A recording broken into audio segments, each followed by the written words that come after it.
भारत विश्व गुरु बनेगा। कि भारत फिर से विश्व गुरु बन जाए। कहा गया वेदों में कि बनेगा, कि देश महान हो, देश विश्व गुरु बने। और मैं आपको बताऊं कहा गया कुरान में कि बनेगा। हम अपनी विद्या के कारण ही विश्व गुरु थे, हम अपनी विद्या के कारण ही सोने की चिड़िया थे। यहाँ से कभी हमने उठकर ज्ञान दिया था सारे विश्व को। पूरा का पूरा विश्व भारत का ऋणी है कुछ मामलों में। तो इनमें हम देखें तो भारतीय लोगों ने प्राचीन काल में किन किन चीजों में, किन किन क्षेत्रों में अपना विज्ञान का विकास किया था। खगोल शास्त्र एवं ज्योतिष के फील्ड में। फिर दूसरा योगदान उन्होंने जो अचीवमेंट की उन्होंने, तो हम कह सकते हैं कि दूसरे क्षेत्र में वो है आपका गणित, औषधि या चिकित्सा, धातु एवं रसायन विज्ञान के संदर्भ में हम कह सकते हैं कि हमने यहां पर बहुत कुछ हासिल किया, बहुत कुछ विकास किया हमने। इसके अलावा कुछ अन्य चीजें भी हो सकती हैं जिसका हमारे यहां पर काफी बड़े स्तर पर विकास हुआ। कितना ज्ञान था, कितनी उन्नति थी। अभी सब लोग इसे न माने लेकिन सर्वसम्मति से इतना तो मानते हैं कि मैथमेटिक्स में सबसे आगे थे, दर्शन और फिलॉसफी में सबसे आगे थे, स्पेस साइंस के अंदर सबसे आगे थे, अंतरिक्ष विज्ञान के अंदर, एस्ट्रोनॉमी के अंदर सबसे आगे थे, और बहुत से और मेडिकल साइंस के अंदर सबसे आगे। इतना तो पूरा विश्व मानता है आज भी। भारत और वेद एक साथ है, समानार्थी है, और मूल से जानने के कारण इसमें सारा ज्ञान है। तो बताओ सीटी स्कैन का मशीन वेद में कहा है? ऐसा कोई कहेगा नहीं है, ये बात सही है। लेकिन सीटी स्कैन का विज्ञान जो निकला है, जो जहां से निकला है, उस मूल को जानता है वेद। और इसलिए उस आधार पर चिंतन करने से हमारे भी विद्वानों ने बहुत बहुत पहले सूर्य से पृथ्वी का अंतर कितना है वो बताया है। धर्म का ज्ञान वेदों से आता है, क्योंकि वेदों का मूल सत्य में है। इसलिए हमारे यहाँ कहते हैं अपौरुषेय है, ये भगवान के निश्वसित है। पूरे विश्व के अंदर अंधेरा था, अगर कहीं ज्ञान प्रकाश था तो यहां था। क्यों था और कहां से लिया था इन्होंने? शुरुआत तो हुई थी ईश्वर वाणी से, उसके मूल तो उन्होंने लिए थे वहां से, खुदा के कलाम से। अब जब उससे काट दिया, अध्यात्म से काट दिया, धर्म से काट दिया, तो उसके बाद फिर भारत, ये पूरा हिंदुस्तान अंधेरे में निकल गया। या कभी उधर अब से यूं समझ लीजिए कि 1100 साल पहले स्पेन के अंदर, उस वक्त दुनिया के अंदर जितने भी वैज्ञानिक थे सब मुसलमान थे, सब जगह खत्म हो चुके थे। एक वो भी सभ्यता एक उभरी थी। आने वाला समय भारत का होगा, भारत विश्व गुरु होगा, और ये होगा, ये क्रांति आएगी, भारत विश्व गुरु बनेगा। यहां पर एक बहुत खास बात कही गई थी, ऋग्वेद के 3रे मंडल के अंदर है, सूक्त का है 19, उसके बहुत से मंत्रों के अंदर पहला मंत्र है, उस मंत्र के अंदर बताया कि अग्नि का मंथन करना होगा। ये अग्नि वेदों का मूल विषय है, अग्नि का मंथन करना होगा पहले, जैसे पूर्व काल में अग्नि का मंथन किया था। तो यज्ञ से केतुम प्रथमम पुरस्तादग्नि नरो जनता सुषेयम, फिर तुम यज्ञ के करने वाले होगे और तुम मनुष्यों का उस वक्त नेतृत्व करोगे। लेकिन करना ये होगा कि मंथन द्वारा होगा वो अग्नि मंथन। अब अग्नि को पहचानना, क्या वो अग्नि यही स्थूल अग्नि है? वेदों ने कहा नहीं, वो स्थूल अग्नि नहीं है, बल्कि वो अग्नि जो है वो तो प्रदीप्ति युक्त देह वाली अविनाशी अग्नि है, ये स्थूल अग्नि नहीं है। तो फिर वो उस अग्नि की जब हम बात करें, वो उसका अलग विषय है। उसका मंथन का मतलब होता है रिसर्च। तो रिसर्च से बैठकर बात होगी, उस अग्नि को समझना होगा क्या है। क्या एताम विश्व पत्नी नाम मंथताम पूर्व था, कि पूर्व काल में भी हुआ था, और फिर किया जाएगा, जब किया जाएगा तब होगा। ये पूर्व में हम विश्व गुरु बने थे और अब बनना चाहते हैं। कभी हम विश्व गुरु थे, फिर हम नहीं रहे, फिर से एक चेतना उत्पन्न हो रही है कि हम विश्व गुरु बने। दुनिया की इमामत, पूरी दुनिया की भारत करेगा, विश्व गुरु बनेगा। दुनिया का पहला इंसान यहां उतरा, यहां से इंसानियत शुरू हुई, यहां से अल्लाह का दिया हुआ इल्म शुरू हुआ, फिर कहीं होता चला गया। कमा बदाना वाला खल्क़िन नुईदुहु, हमने शुरुआत जैसे पहले की थी ना, वैसे ही तो रहेंगे। अब ये आयत भी मुख्तलिफ जगहों पर मुख्तलिफ हालात में मुख्तलिफ माने देते हैं।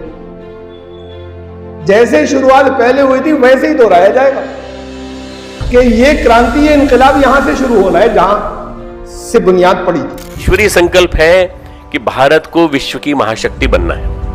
ईश्वरीय संकल्प है कि भारत को विश्व का नेतृत्व करना है, जगत गुरु बनना है। अल्लाह के मंसूबे में बड़ी तहरीक है मौजूद। पूरा मुल्क जो है वो बाकी दुनिया के लिए एक तहरीक बनकर उठने जा रहा है।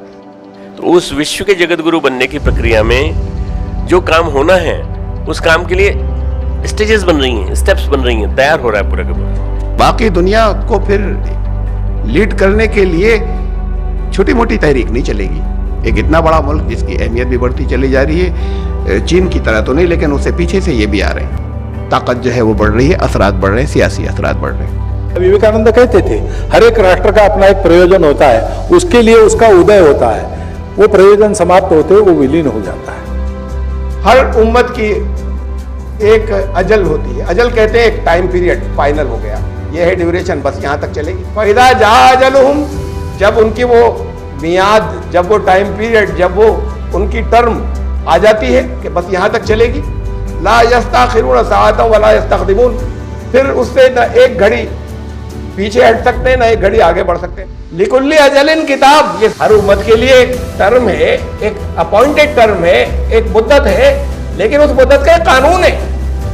ऐसा नहीं है कि बस कोई डेट फिक्स कर दी गई है। यमहुल्लाहु मा यशा, तो फिर उस कानून के मुताबिक अल्लाह जिसे चाहता है मिटाता है, उस कानून के मुताबिक अल्लाह का कानून, और उसी कानून के मुताबिक बाकी भी रखता है। भारत का प्रयोजन अक्षय है, उसकी विश्व जब तक है तब तक आवश्यकता पड़ने वाली है। कहा कुरान ने, वहीं ततवल्लो यस्तब्दिल कौमन गैरकुम तुम ला यकूनु अमसालकुम, तुमने अगर अपनी जो असली जिम्मेदारियां हैं, ये कहा उनके कुरान के मानने वालों से, उससे पीठ फेर ली तो हम फिर दूसरे लोगों को लेकर आएंगे। वो पीठ फेरने वाले नहीं होंगे। वो कौन होंगे? तो उन्होंने पैगंबर मोहम्मद साहब ने इशारा किया कि एक वो होंगे जो नस्ल के हिसाब से के ईरान के अंदर है, वो आर्या हैं। एक वो होंगे जो यमन के अंदर है। उस वक्त द्राविड़ नस्ल की कौमें जो थी वो यहाँ पर आबाद थी, दोनों मिले तो बात कोई हिंदू, नाम तो पहले नहीं था, बात को हिंदू कहलाए। तो उन्होंने बताया था कि वो होंगे जो फिर आगे जाने के बाद नेतृत्व करेंगे, वो विश्वगुरु बनेंगे। ये तो खुद उन्होंने कुरान की आयतों की का भाष्य करते हुए पैगंबर मोहम्मद साहब ने बताया था कि वो लोग अब दोबारा फिर यहाँ से उठेंगे जो पहले कभी उठे थे, और फिर ये क्रांति आएगी। हम शासन नहीं करना चाहते किसी के ऊपर में। हमारा चीन का विस्तारवादी नीति नहीं है कि हम दूसरे के ऊपर आक्रमण करके हमला कर लें। अगर ताकत से बन जाता, हथियारों से बन जाता, तो अमेरिका, यूएसए इस वक्त विश्वगुरु होता।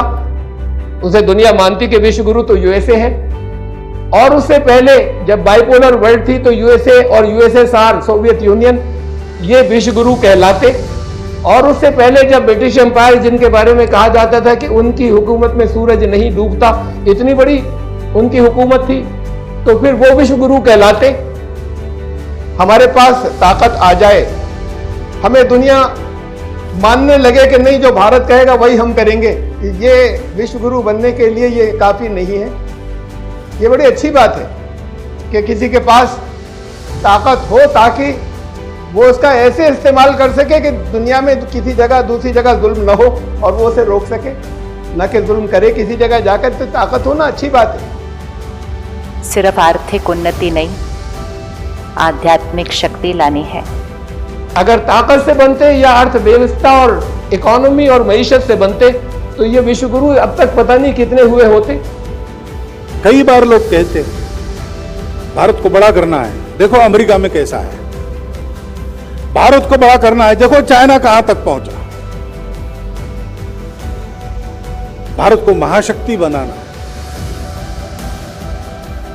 भारत को भारत के नाते बड़ा बनाना है। अमेरिका ने क्या किया?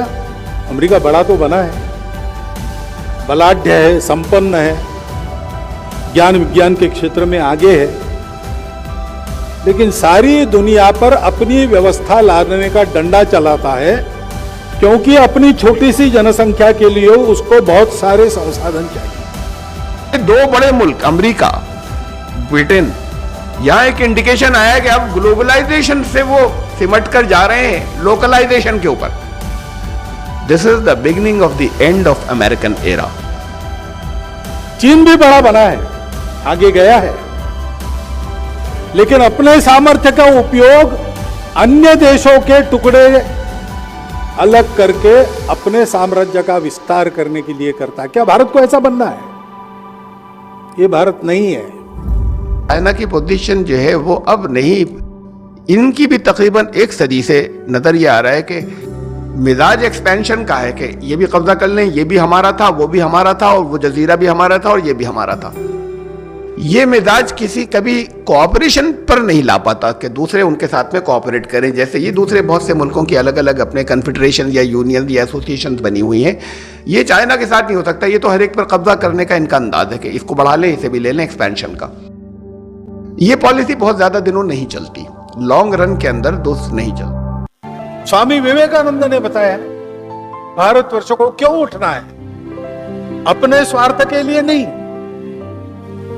दुनिया के लिए जीना है भारत।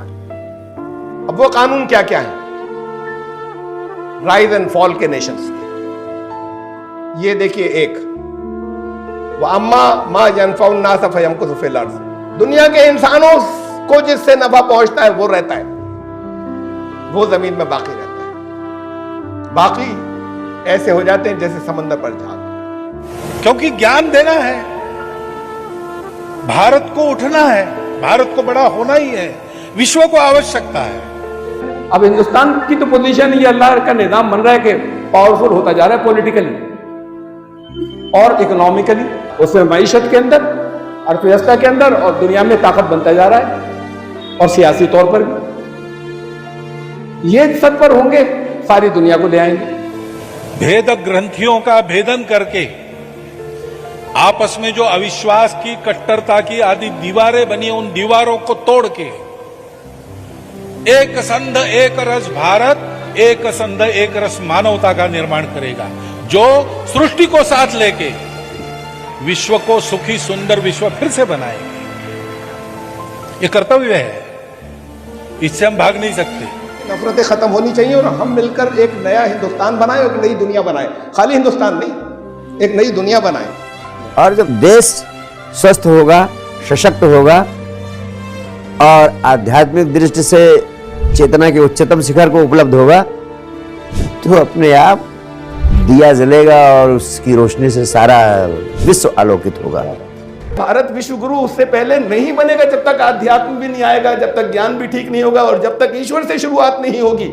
विश्व गुरु को ये कहने की जरूरत नहीं होती कि मैं विश्व गुरु, वो अपने आप रोशनी की चमक जाहिर करती है कि मैं रोशनी हूं। जी।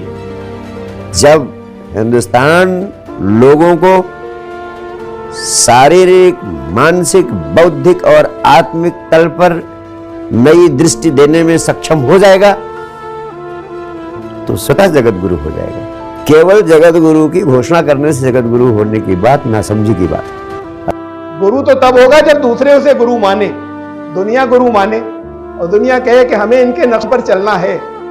तो जब तक हमारी ये सोच स्टार्ट नहीं होगी, यहां से अगर शुरुआत होगी इस सोच की, तो भारत विश्व गुरु बनेगा। और मिलकर चलेंगे, अपने देश को विश्व गुरु बनाएंगे और मिलकर करेंगे। जब करेंगे तो फिर उसके बाद तब होगी वो कि जो वाकई एकता होगी वो यहाँ पर स्थापित होगी, और यहाँ से निकलने के बाद सारे विश्व के धर्म गुरु बने, उसका नेतृत्व करें सारे विश्व का। करुणा के आधार पर होगा भारत विश्व गुरु, सतयुग की राह पर होगा भारत धर्म गुरु। Visit our channel towards Satyuga to watch more videos like this.